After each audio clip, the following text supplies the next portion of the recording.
people now have to signal their values not to the people who are around them and share their language, their culture, and their context, but to everyone. If they want to succeed on social media, if you want to get millions of followers and make a living of it, as seems to be the aspiration of quite a lot of people, then you must appeal to them with very generic ideas, very generic memes that they recognize. And in the article, I talk particularly about what we consume because it's easy to measure. It doesn't make any sense on social media to try to appeal to people on the other side of the world with a single beautiful niche restaurant down the street from you that you adore that they can't ever go to and that might not be there by the time they get there. You share ideas with them by using the ideas they already know, which are international brands.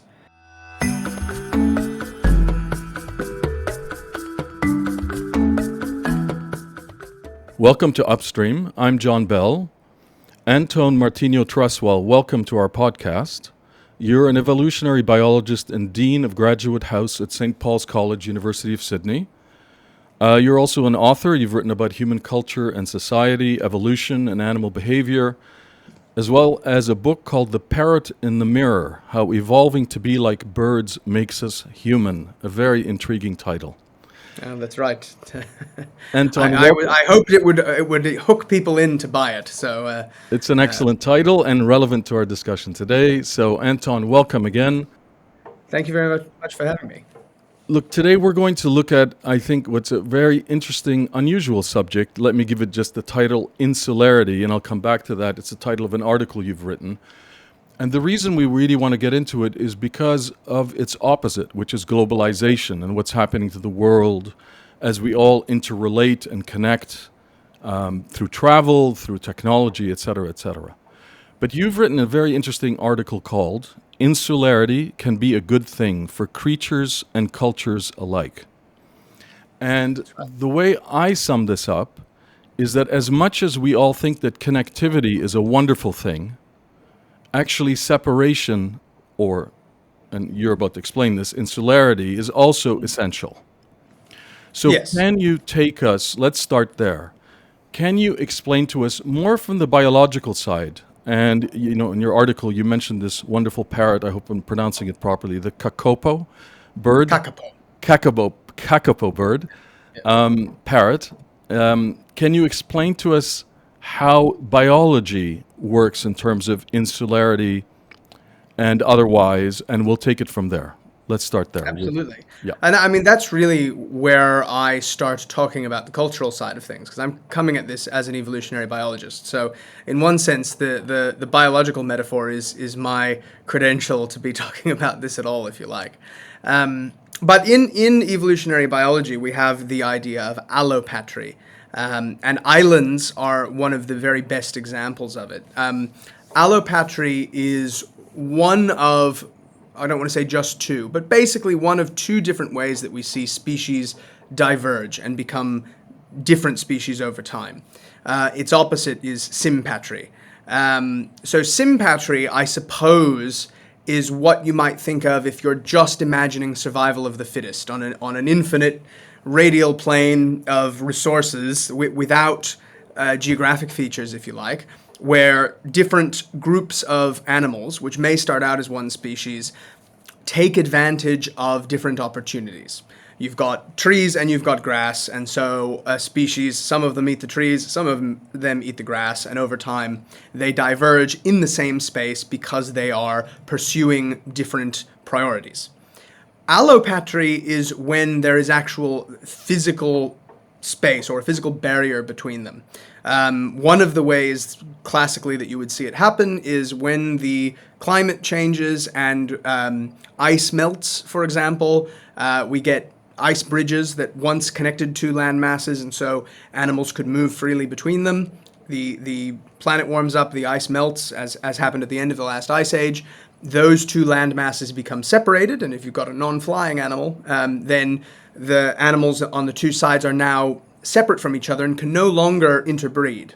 So even if they're facing pretty similar circumstances on both sides, you end up with drift between them regardless, because eons will go by without sharing any genetic material between the two populations, and they become separate.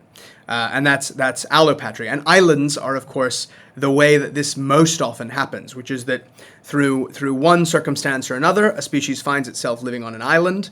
The island is physically separated from the mainland by a great deal of water. And the opportunities available on the island and the challenges on the island will be different from being a sort of cosmopolitan species hacking it out with everyone else on a major continent. The island will have a very specific environment, and so the evolutionary responses that a species makes to that specific environment are also specific to that location. So the consequence is not only do you get a different species, but on islands you often get very unique species that are living in a different way than we might expect. And in the case of the kakapo, we have the only flightless parrot. Parrots are, they're a very late emerging bird in the whole class of birds.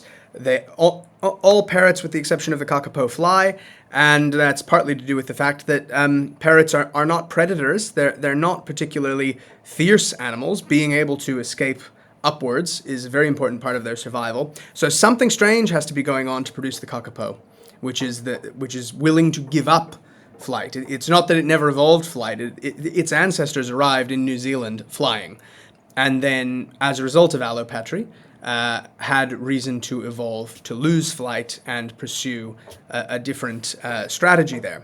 And the reason for that is that New Zealand has no mammals other than bats, which also fly, but it has no terrestrial mammals at all before humans arrive.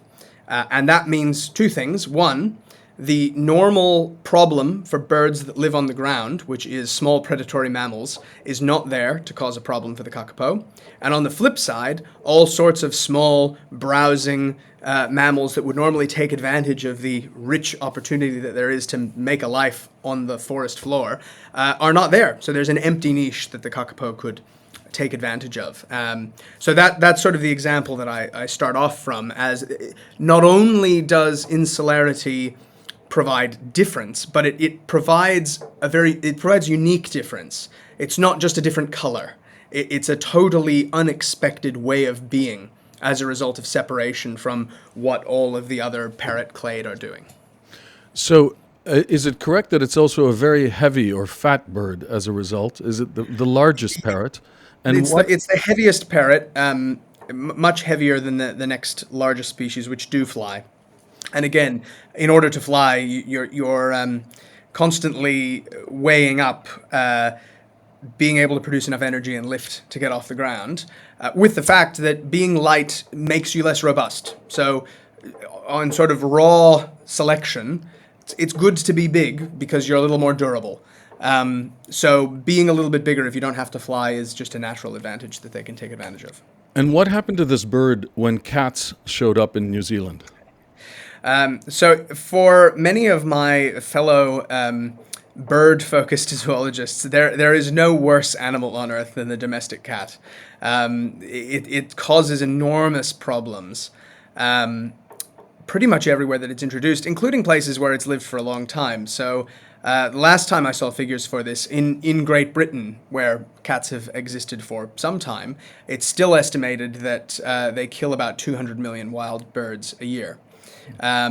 In places that have gone much longer without cats and then had them introduced, like both Australia and New Zealand, they've been an absolute disaster. And New Zealand is possibly the very worst, because not only is a cat a particularly fierce hunter of a small mammal, but then you place them in a place that doesn't even have its own domestic hunting mammals. So the kakapo, which would have been reasonably widespread in New Zealand, was completely eliminated on the main islands, and for a while thought to be extinct until a very small population was found on Stewart Island. So you have sort of double insularity there, where an even smaller island did the job of being a sanctuary again. And researchers found a small population of them on Stewart Island, which was not too bad for introduced mammals, but it still had a few feral cats, and so then they moved them to some other confirmed mammal-free islands as sanctuaries, and they've got the population up again, but only from a minimum of 50 to about 250, a little more today. So it's still in recovery from this. Not But many. that problem only arose after the insularity broke down. Let's quickly take another example about marsupials and the rest of mammals. That the same Yes. applies there, doesn't it? Yes, in a sort of a grander scheme, marsupials emerge before placental mammals in evolutionary history, and we have fossil record of marsupials throughout the world. Today, of course, they're most famously present in Australia, and there are a few in South America, and of course, the Virginia opossum is the sort of one northern hemisphere marsupial. And the group in the Americas are a pretty tight evolutionary group, and then you have a big diversity of marsupials in Australia. And what happened there is, as I said, a sort of a gigantic version of an allopatric event where Australia breaks away. It was connected to the rest of Gondwana when the continents were more connected through Antarctica. And eventually, this sort of long finger of land bridge that connected Australia and South America via Antarctica broke, and the marsupials drifted off with Australia before the dominance of placental mammals. So placental mammals emerge and have a lot of advantages, including bearing sort of much more rough and ready young. So famously, marsupials produce babies that are tiny, tiny joeys that then have to be in the pouch for a long period of time and need a lot of care before they're ready to hop around, in the case of kangaroos. Being a placental mammal where you can feed your young for a long period of time in the safety of the mother's womb is a big evolutionary advantage. So we see a sweep to sort of dominance of placental mammals on the other continents, but Australia was already detached at that point and acted as a kind of an arc to preserve, if you like, these lineages of marsupials that are in some cases doing quite similar things. A deer and a kangaroo are fulfilling very similar large grazing mammal roles in the landscape. But they're not interchangeable. You can't put kangaroos in the forests of North America and hope that they do just as well. They are distinct groups, but you do see some mirror images there because the placental mammals rehashed, if you like, good niches that they pushed marsupials out of, but not in Australia. Anton, that's a great biological baseline. We need that to move forward because it's good to see how nature, even without us, operates according to these principles of insularity, of separation. And the way I would conclude it is diversity and particularity in nature is dependent upon that. You need a degree of separation in order to further diversity, as we've just discussed. Yes. So let's take that now to our main subject, which is culture, the Yes. various human cultures, the diversity of human cultures and globalization. How do you apply these ideas at the cultural level then? Because that will take us to our main theme of today. Yes. So I like to think of selection, which is the driving phenomenon behind evolution, natural selection, in the case of when we're not putting our hand on the tiller, as we do with agriculture. Selection is, I think, thought by most people to be a biological phenomenon, which it is, but that's because it's a logical phenomenon. If you are taking away what doesn't work and reproducing what does work and introducing variance in that, you're going to have a model that looks like natural selection or looks like evolution, whichever one of these, they're not quite the same thing. But the principle is any system in which you have the components of the next generation dependent on the characteristics of the previous generation, you're going to see this effect. And so that's true of culture as well. Anywhere that we're handing on an idea, whether that idea is a way of living for an animal or a cultural idea, it's going to be subject to selection. And so we can use the same tools that we use to think about selection, to think about biological selection, to think about cultural selection. And that's actually the origin of the idea of a meme, which is, of course, a word that now means a great deal more than it originally did when Richard Dawkins used it in Selfish Gene. But the original idea was like a gene is a unit of biological information, a meme is a unit of cultural information. And memes, like genes, are either adapted to spread or fail to spread, and so are poorly adapted. And they mutate, they are modified as they are subjected to selection pressure. So that's what got me thinking then about insularity in culture. And what we are now watching as globalized culture becomes more and more universal to places and to communities and to subsets of communities. It's a little bit like the continents crashing back together to form a Pangaea or a Gondwana. What was once separated and developing in separation, or in occasional interaction. A seabird gets blown off course to a different island now and then. That doesn't bring the island ecosystem crashing down. But if the island joins with the mainland, that's a great deal of interaction. The ancient world was also interconnected, but it wasn't interconnected in the day-to-day, every minute of every day way that we are now seeing with the phenomena that you mentioned, the internet, greater ease of travel, and a sort of an ethic of internationalism, which is what I mentioned in the article. The idea that it is good to be tailoring one's own area and approach to people who have a different culture, and to go off and see that and partake of it yourself. And I'm not saying it's not good, but I am saying that it is responsible for a loss of some cultural distinctiveness. In the same way that when you take an animal that is adapted for cosmopolitan life, like the domestic cat, which hitched to us, was adapted to go wherever we go. It's not something that the kakapo is prepared for, and in a similar way, particular and local culture will have a hard time competing with memes that are expressly selected to work well in a globalized and international context, to spread and to take hold wherever they go. Let me take one step back, because I think we're going to be spending most of the time talking about today on this podcast. Let me take one step back, though, to the 19th century, because we've had waves of globalization. Yes. The most recent waves, in a sense, there was a kind of first large wave in the mid 19th century towards the early 20th century. And there's an excellent example in your article that let's touch on briefly, which is what happened to Japan, which is an island, therefore Yes. insular, and Exactly. and with the arrival of Western and American ships, trade, Yes. explorers.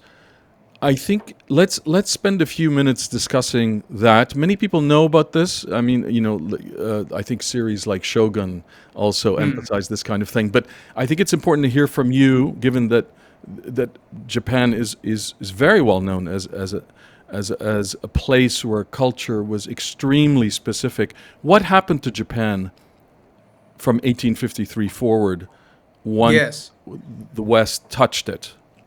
Yeah, so the West initially comes in for trade, if you like, with Commodore Perry forcibly opening Japan to foreign trade. They had some international trade with the Dutch through the port at Dejima, which was a sort of a compromise after the previous experience of the Japanese with the first tranche of European arrivals, which were mainly Portuguese, and came with a missionary mission with St. Francis Xavier and others who came to preach Christianity. And there was quite a bit of uptake at the beginning, and then the shogunate government closed the borders because they were, more than anything, feeling some slip of their own power with people taking up a new religion and becoming enthusiastic about it. The very mercantile Dutch were seen as insufficiently religious zealots to be too worried about, so they were given permission to continue to be the one-way valve with the outside world. which is thinking about some of my Dutch friends. I imagine they take some pride in that. In that. So through Dejima, you had a little bit of international trade, even to the point that within Japan, European technology that they were happy to have was called Dutch knowledge or Dutch learning. And once they're closed for a bit over 250 years. Matthew Perry arrives in 1853 and forcibly opens trade. And within not very long, you have some pushback at the beginning of wanting to expel the foreigners and objecting to the breakdown of this system of keeping Japanese culture pure and closed, if you like. But then with the Meiji Restoration, you have an embrace of Western culture and a really conscious embrace of Western culture. So I think now with the very strong tourism to Japan, and a great deal of the appreciation of going there is about seeing things that are different, going to Kyoto and seeing old and traditional houses and streets and temples and that kind of thing. And I think a lot of people are unaware of the fact that there's a whole architectural movement in Japan that looks like Western Europe in the Meiji Restoration, and you have universities and government buildings and schools and things that would not look out of place in France or England or Italy there as well. You have the Emperor Meiji reasserting the dominance of the emperor in part in imitation of European monarchies and not having the shogunate basically running the show with the emperor as a figurehead, as had been the case for quite some time before that. And you have this very strong embrace of Western culture. And then post-World War II, you have an even stronger embrace of a particularly American flavor of culture. And of course, that's partly a result of the American governance of the country. But then, if you like, even a conscious embrace of the good in that. And a lot of the ideas that would later in the 80s and 90s give rise to the American idea of Japanese efficiency and their very high quality production of goods are actually American ideas that had been brought over by economists and business leaders in the immediate post-war era and then adopted and had a Japanese spin put on them. And then by a couple of generations later were seen as Japanese efficiency, reduplicating American ideas. So it's a fascinating mix, and I'm not here to say that it was bad that Japan opened to foreign trade and to the West, but even to this day, the distinctiveness of Japan that is driving people in record numbers to go and see it is a result of an unusually long period of insularity recently.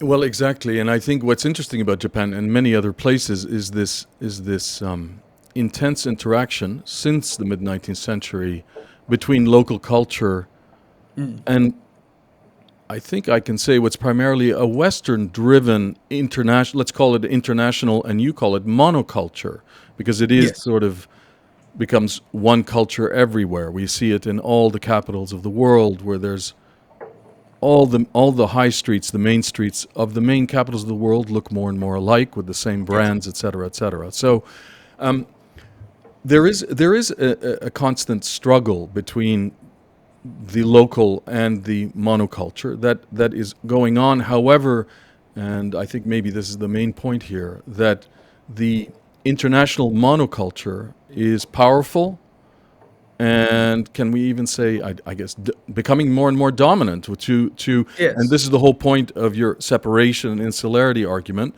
Therefore, diversity is diminishing across the world. Yes.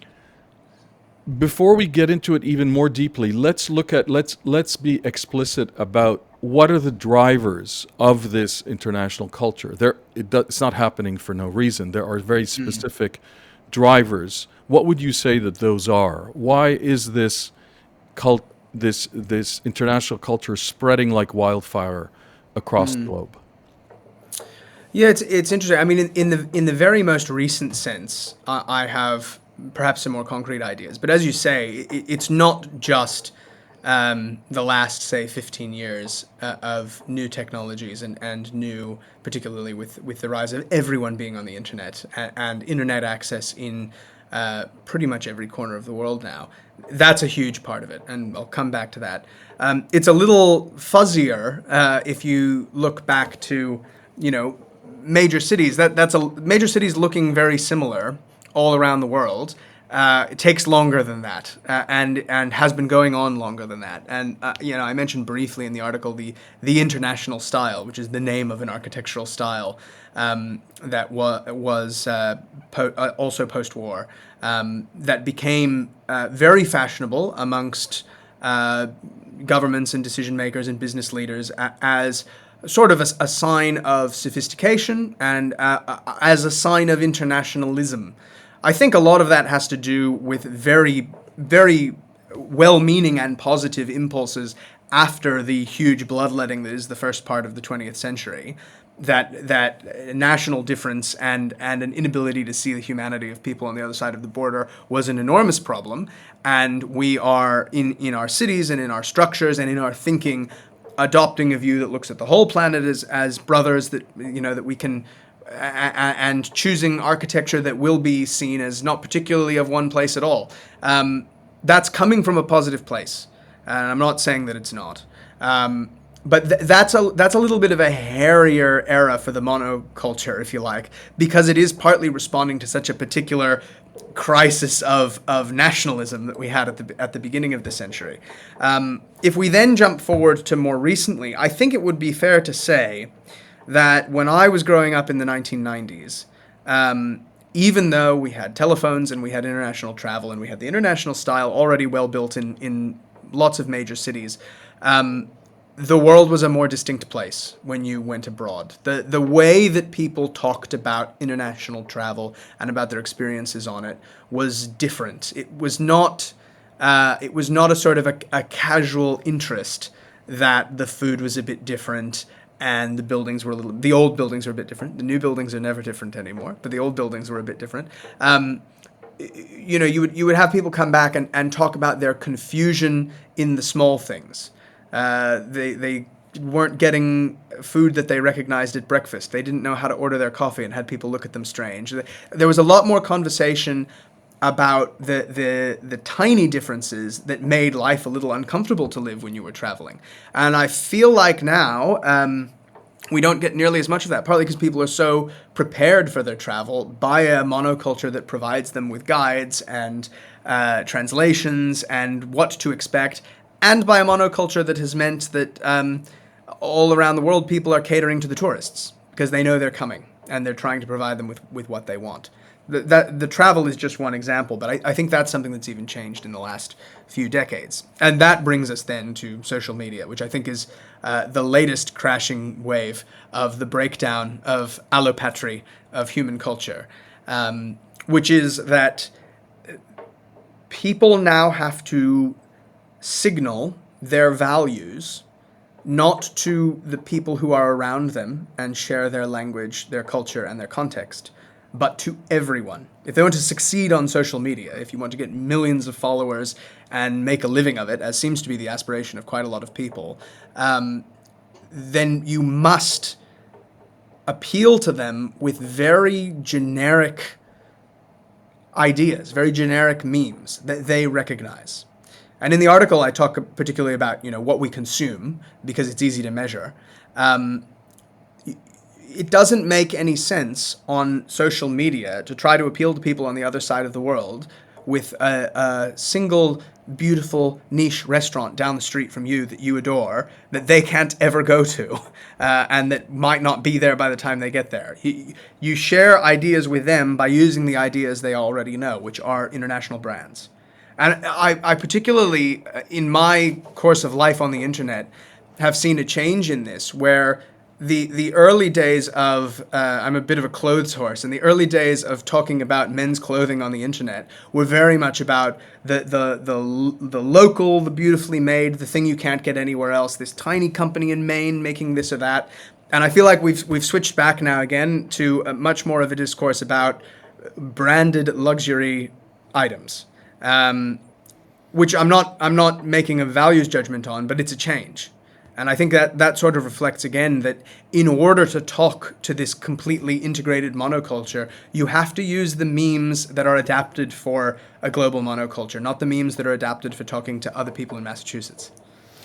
Well, it's very interesting what you're saying, Anton, because first, I think it's great that you mentioned that the internationalism, let's call it post 1944, Mm. did come out of a positive space. It was the sense Yes. that ethnic differences, national differences, were actually a problem, as we'd seen in two world wars, and Mm. therefore greater integration, connectivity would spur more understanding, more tolerance, and obviously more prosperity. So I think I agree with you that that was the main intention.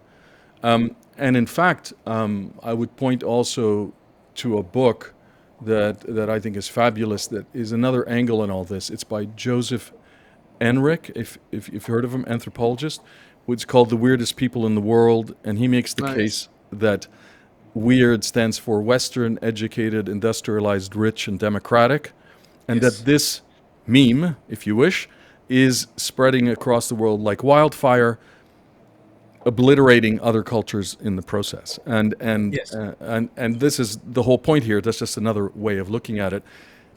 But I wanted to quickly mention, I think, this listening to you, it strikes me that this well-intentioned internationalism has another aspect to it, which is you've just described, which is it leads to greater homogeneity across the planet.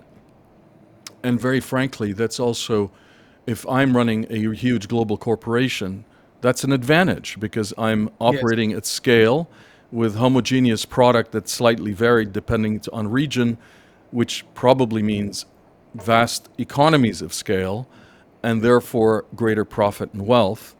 Yes. I wouldn't totally exclude that as another driver of the globalization that we're talking about.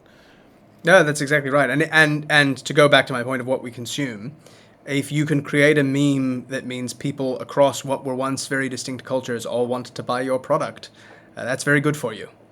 Exactly. And it takes me to my next question, which is, I mean, I travel a lot. Everybody does these days, Hmm. and it's more and more apparent to me. If I'm usually travel for business, but if I travel as a tourist, that wherever I'm going is increasingly the same. Hmm. And that begs the question, well, why are we even traveling if the act of travel en masse actually makes the place in a dynamic that we've just described more the same as where I've come from? It kind of Yes. destroys the very purpose of the travel, but people still do it because it's easy and they want to change, et cetera, et cetera. Yes. But you in your article you mentioned something that is worth exploring. You mentioned that in the past, cosmopolitan cities like Florence Yes. were actually still quite, am I using the right term, allotropic? Is that Allopatric, well, allopatric? in Excuse me. insular, compared to what we have today, insular. Exactly. So, therefore, I have to ask, why is it that cities in the past that were cosmopolitan were still allopatric, were still Mm. actually truly diverse, unlike our Mm. kind of modern terms of diversity, can be quite superficial, whereas today that is not the case? So I think I don't have an exact answer for you on that question, but I think the most obvious point is simply scale. The amount of exchange of mimetic rather than genetic information that was happening even in a very cosmopolitan place 500 years ago was minuscule compared to what happens in an even pretty off the beaten path place today.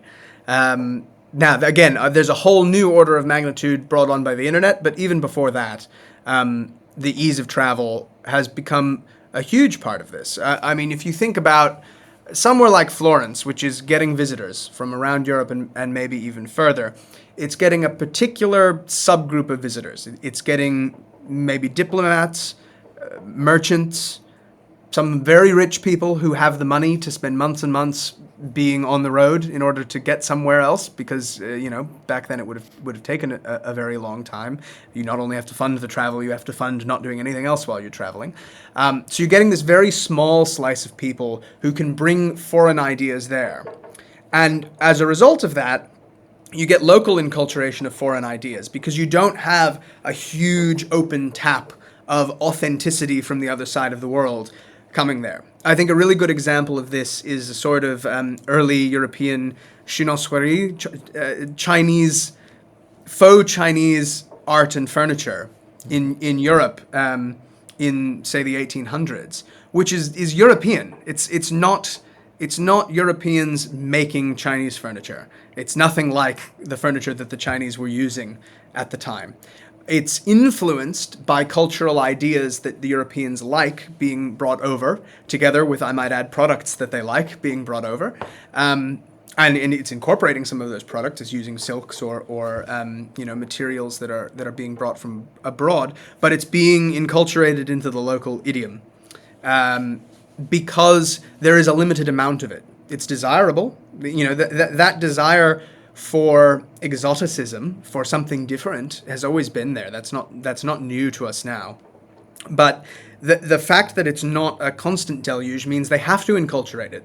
They don't have enough Chinese ideas to replicate the Forbidden City in London. Instead, they build some furniture that fundamentally meets English needs, but with some foreign-looking styles that make them seem well-read to their friends who come over and have tea off of the full-height sideboard that would never be seen in China.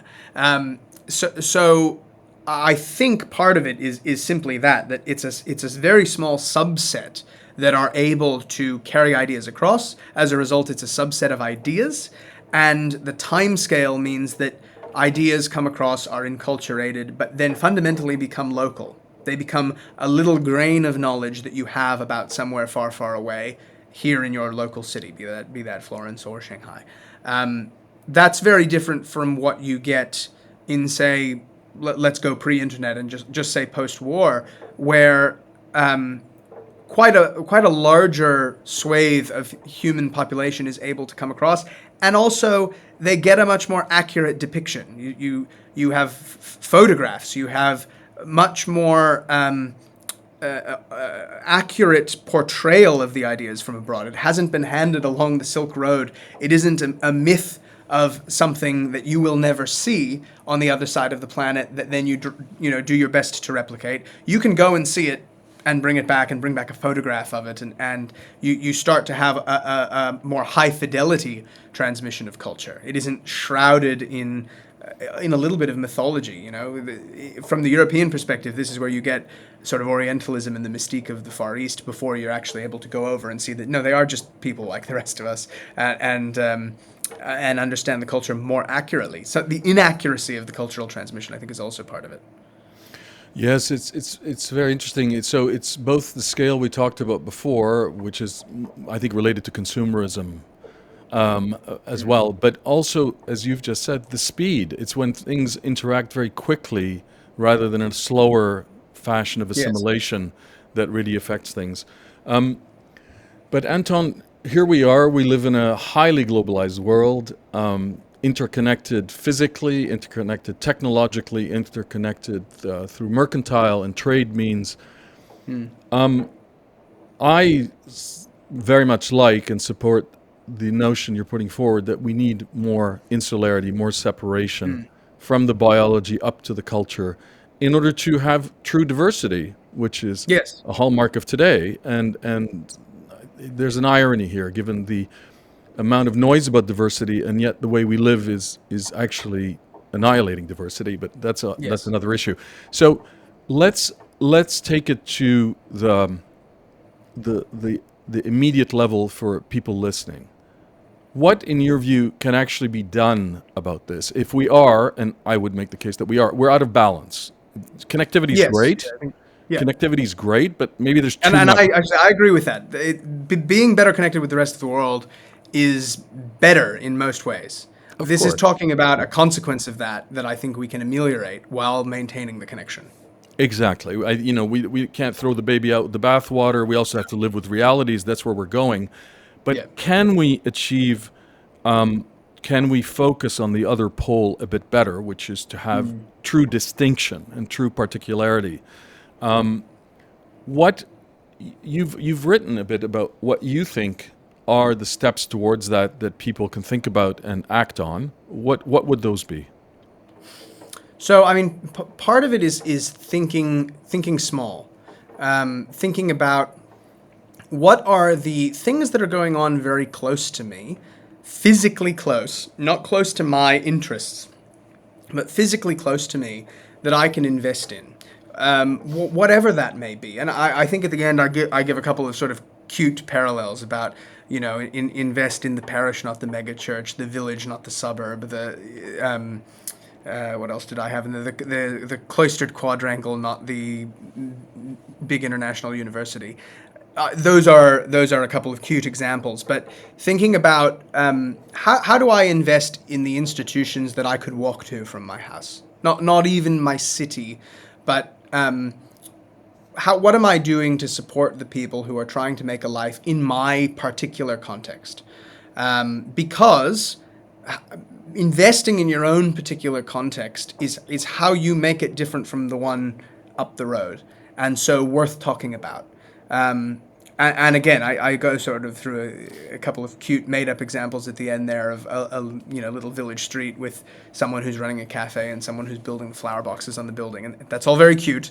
You may not have that, and I'm not suggesting you have to go out and create that, but I think one of the things that kind of bothers me when people are even living their life at home is the use of, say, TripAdvisor or Yelp or all of these reviews to try to absolutely optimize where they're going to eat and what experiences they're going to have, rather than realizing that the most optimal thing you can have is a really good relationship with the place right on your doorstep.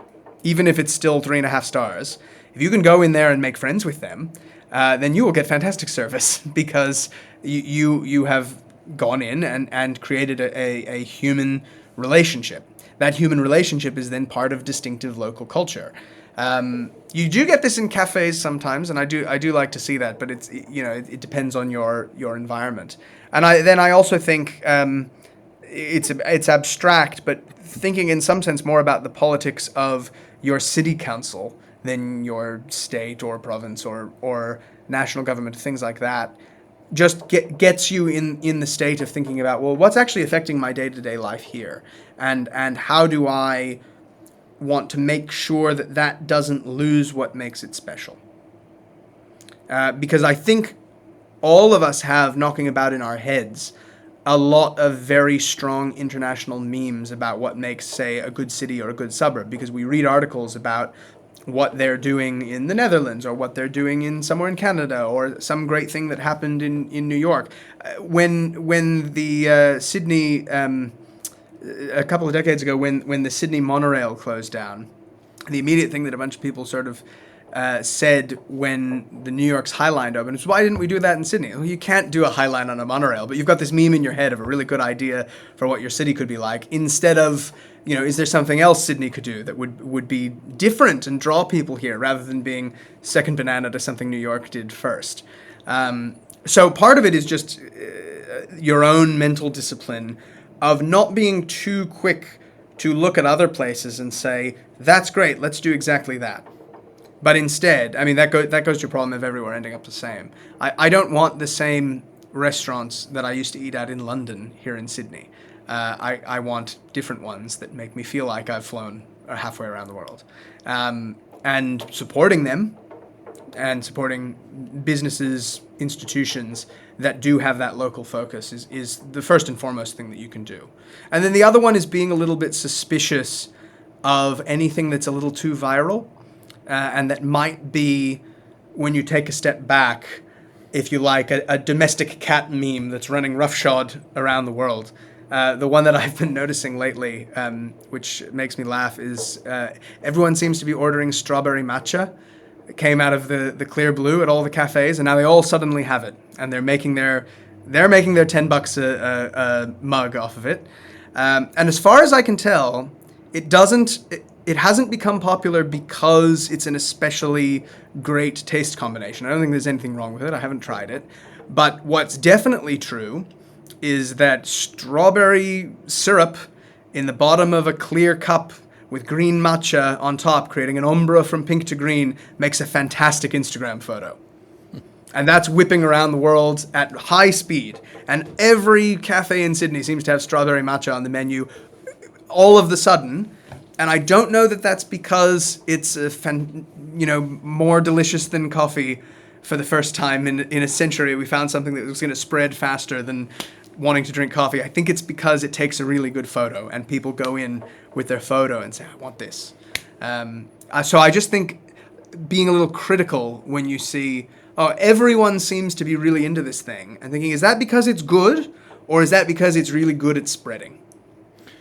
Well, yes, and the term you use in your article is if something is popular, it does not Yes. mean it's necessarily good. And I thought that was Yes. quite an excellent observation. You also mentioned something else, a couple of things that I wanted to mention. Which one I really liked, given the nature of travel these days, which is you say we should double down on the crew of misfits who happen Yes. to land next to us. Yes. And I think that is such a wonderful statement because, at least in my life, some of the most memorable moments have been when I met people serendipitously and clicked with them or were stuck with them. But Yes. somehow that meant more than the bespoke way of life where we customize everything through social media and is today where I choose to only speak to these people because they suit me approach. It's the Yes. exact opposite. And the randomness of meeting people or being stuck with certain people in a local environment is a fantastic point. And that takes me to something that it's so this podcast upstream is tied to an organization called the Conciliators Guild that is based upon a basic idea of that people have very basic needs, material and emotional, that they're just not aware of, and Yes. then through our context we try to get them met. And the whole point here is they can be met in much simpler ways and locally and small, but Yes. one has to be aware of the need in order to do so. So I think all these points are excellent, but there's one more you've mentioned that I think we need to put it on the table, even though it's very difficult, and that is your, I think it's great, you're hard on social media and the internet. Can you say more about that?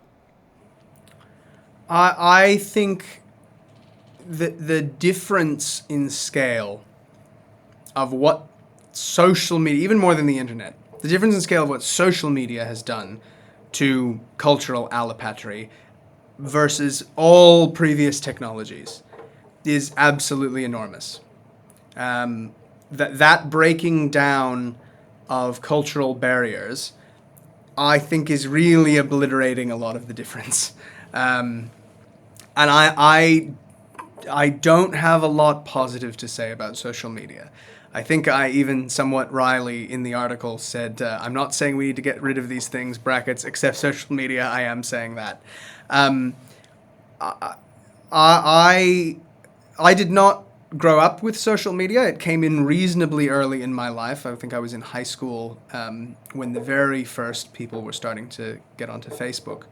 And at the time, at the beginning, even that was quite local. Like the people that you connected with were my classmates.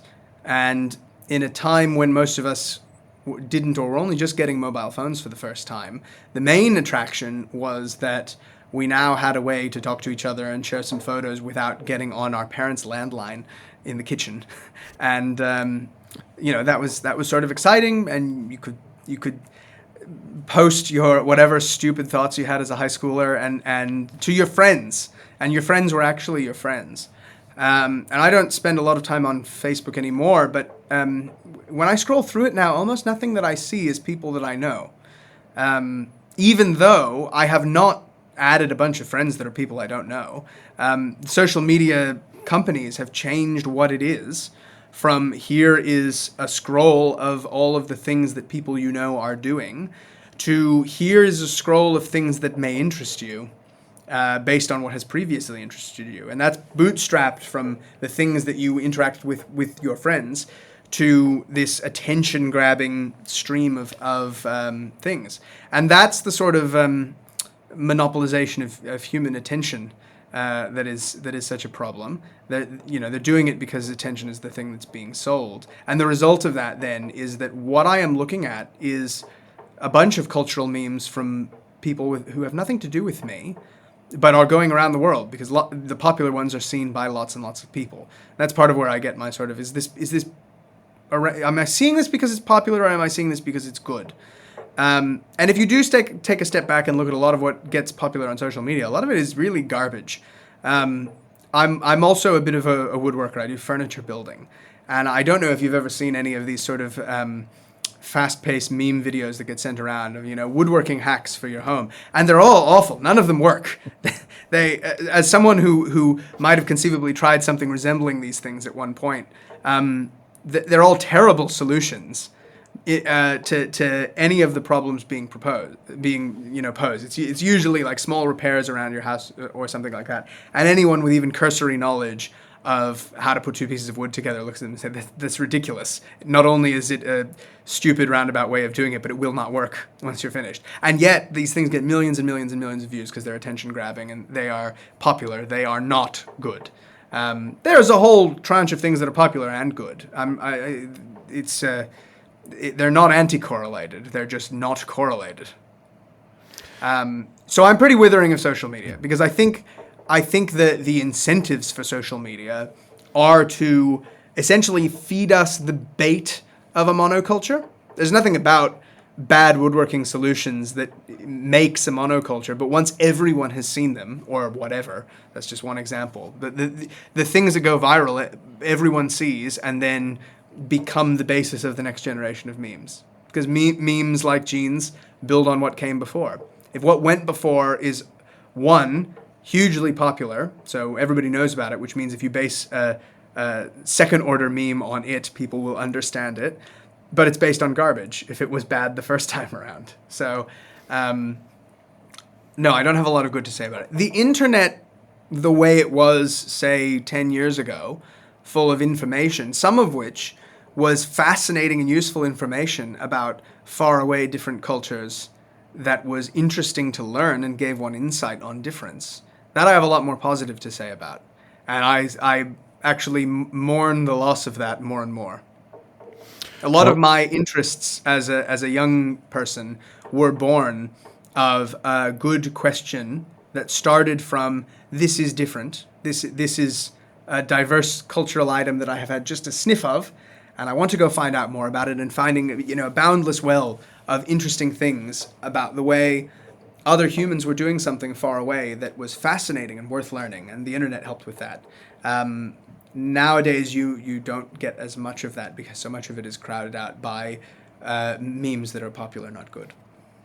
Well, Anton, those are great points which I happen to share, but also you've made me think, I wonder what the effect of use of AI will be on all of this in the future, and maybe in a year or two we can meet again like this and discuss that because that is galloping. It's increasing by the Yes. day. People are using it more and more, and And it has a sort of a smoothing effect as well by design, exactly. because it's compiling information into one output, and then the new Google results at the top, while in principle useful, although sometimes wrong, do have this very homogenizing effect Exactly. on what could be disagreement down below. Yeah, I have two small children, and you particularly get this if you ask Google a medical question, which is an absolute ritual in any house with small children. Whereas once, even several months ago, before those AI bars at the top of Google results came in, there was a useful task to the parent of comparing 3 or 4 reasonably trusted sources. So I live in Australia, so we'd have our own health organizations. We would naturally get the American ones because if you're Googling in English, they get a lot of hits. You see them, useful to see as well. You might see the European ones, and they would say slightly different things. And so you'd look at all three and you'd have to weigh up, small debates in the medical field about what was most appropriate for your child. Now you get a smoothed result. And so that diversity of opinion is not coming across as there being a diversity of opinion if you just read the summary. That worries me a little bit. Exactly. And in terms of using AI, I do think it may slowly take away from something that people don't like to face a blank page, so they'll use AI to kickstart things, and yet, ironically, getting your own thoughts onto the blank page may be the most distinct and unique effort one can do. Yes. And so let's not go too far with AI. Let's come back on that one. Yes, I'd love to come back and have a deeper chat on that. It's Exactly. causing a problem in scientific publishing as well, for that same Well, reason. there we go. So, Anton, thank you. It's been a very rich discussion. I hope useful for people given the nature of the world we're living in, which is, in my view anyway, increasingly homogenized. And Yes, I take two lessons out of it. One is engagement with the real world around us, absolutely. which takes some effort. Ease and convenience is on the technological side. So this takes Yes, a little more effort. effort, not that much effort, but a bit more. It's a habit, is essential. And there are a lot of gains from engaging in the real world. And second, going right back to the start, whether biological or cultural or individual, separation, in a way, borders, differences, physical or cultural, are essential to uniqueness and to diversity, true diversity, not just That abstractions of yes, diversity. And that's absolutely right. I hope our listeners will find those thoughts and all that you've said today useful. I'll just I'll part by mentioning two things. You're in good company with all these ideas. Even the I'm Tao. glad. I'm glad I'm not a voice in the wilderness. No, because even the Tao, the Chinese ontological and ethical system of ideas, set of ideas that was developed hundreds of years before Christ, BC, also put forward ideas of small centers, villages, where people live separate from each other, and Yes, interestingly, with less need to visit each other because they were satisfied within that village. And yes. so you're in pretty good company. And I'll mention one more, a favorite filmmaker of mine, Akira Kurosawa, great Japanese filmmaker from the 50s, 60s, and 70s, who in one of his films also depicted his film Dreams, his last film, a village, or his second last film actually, a village, what he called the village of the watermills, where people lived very ritualistically. They visited the village and had extremely simple needs, but were completely satisfied. Those are Yes. extreme examples. We're never going to be there. The No. interrelationships of the world are important, but let's bring back a bit of more balance, as I think we're both saying. Yes. And I think considering the extreme example and then walking your way back is a great way to start of what would be the most insular community I can think of, and then what good in that can I bring to bear with what I have. Exactly. So I commend to all to watch the movie Dreams by Kurosawa and The Village of the Watermills, the last part of that, as this ultimate insular example. It's very, very much worth it as a lodestone, something for us all to point at, to, Yes. and find balance. Thank you, Anton. Fantastic Thank you very session much with for you. having me. It's a great Pleasure. chat. Thank you.